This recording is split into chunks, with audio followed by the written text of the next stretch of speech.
Еркеклер массажға келгенде еркек массажисттерден массаж алмайды. Не себептен? Олар көбінше 80% еркеклеріміз не алады? Хаялларға іслетеді.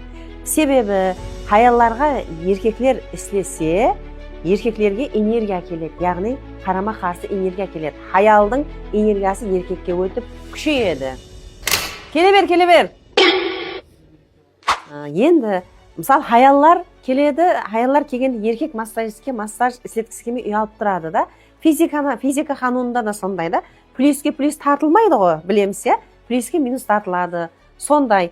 Бұда да мысалы хаялларымыз келгенде еркек массажистіміз массаж іслесе, қатты күшлі энергиямен істенеді да.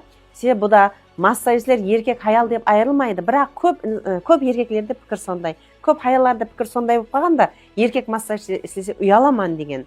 Еркеклерде еркек істесе яқ деген не. Бірақ хаяллар массаж істесе жақпайды. Себебі хаялларға еркек массажист массаж істесе қатты күшлі энергия береді. Демек, бұда да біз тура түсінсек болады. Негізінде хаяллар істегенді көп хаяллар қалемейді. Еркек массажистлеріміз істеген қалейді. Себебі еркек массажистер қатты күш болады, қатты күш энергия болады.